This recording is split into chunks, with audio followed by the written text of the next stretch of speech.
प्रदेश में 7 सीटों के उपचुनाव के नतीजों में बीजेपी ने अपने पिछले 10 सालों का रिकॉर्ड तोड़ते हुए ऐतिहासिक जीत दर्ज की है। ऐतिहासिक इसलिए कहा जा सकता है क्योंकि 2013 में जब वसुंधरा राजे के नेतृत्व में बीजेपी विधानसभा के रण में उतरी थी तो उसे 163 सीट मिली थी। वहीं 2014 में मोदी लहर में बीजेपी ने प्रदेश की सभी 25 की 25 सीटों पर कब्जा जमाया था। लेकिन अगले 4 सालों के अंतराल में जो उपचुनाव हुए उनमें बीजेपी का रिकॉर्ड कुछ इस तरह रहा। 4 विधानसभा के उपचुनाव में बीजेपी को 2 सीटें मिली। वहीं 2 लोकसभा उपचुनाव में हार का सामना बीजेपी को करना पड़ा।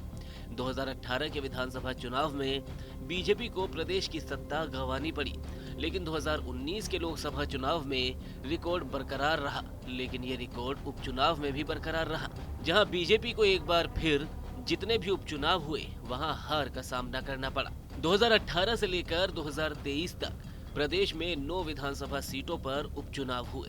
इनमें से 7 पर कांग्रेस तो वहीं 1 पर बीजेपी और 1 सीट आरएलपी के खाते में गई। 2023 में जब बीजेपी ने एक बार फिर सत्ता में वापसी की तो इस बार कमान संभाली भजनलाल शर्मा ने। तो उनके सामने पहली परीक्षा आई करणपुर सीट को लेकर। दरअसल 2023 के विधानसभा चुनाव के वक्त कांग्रेस प्रत्याशी की मौत होने की वजह से इस सीट पर चुनाव नहीं हुआ।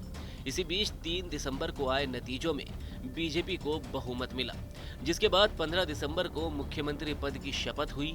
30 दिसंबर को प्रदेश के 25 मंत्रियों की भी शपथ दिलाई गई। इनमें से एक मंत्री ऐसे भी थे जो विधायक नहीं थे। इनका नाम था सुरेंद्र पाल टीटी। मंत्री बनने के बाद सुरेंद्र पाल टीटी ने करणपुर सीट के लिए ताल ठोकी, लेकिन वहां उन्हें कांग्रेस प्रत्याशी रुपेंद्र कुन्नर से हार का सामना करना पड़ा और इसके बाद उन्हें मंत्री पद से भी इस्तीफा देना पड़ा, जिसके चलते मुख्यमंत्री भजनलाल शर्मा की खूब किरकिरी हुई। विपक्ष ने सुरेंद्र पाल टीटी को अग्निवीर मंत्री तक कहना शुरू कर दिया। सरकार बनने के 1 महीने में ही मुख्यमंत्री भजनलाल शर्मा इस सीट के झटके से उभरे भी नहीं थे कि लोकसभा चुनाव में और भी बड़ी फजीहत का सामना उन्हें करना पड़ा। राजस्थान में बीजेपी 2014 और 2019 दोनों ही बार लोकसभा में 25 की 25 सीटें जीती, लेकिन 2024 में वो लोकसभा की 11 सीटों के साथ ही बागीदौरा विधानसभा की 1 सीट का उपचुनाव भी हार गई, जिसके चलते विपक्ष मुख्यमंत्री भजनलाल शर्मा पर लगातार हमलावर होने लगा।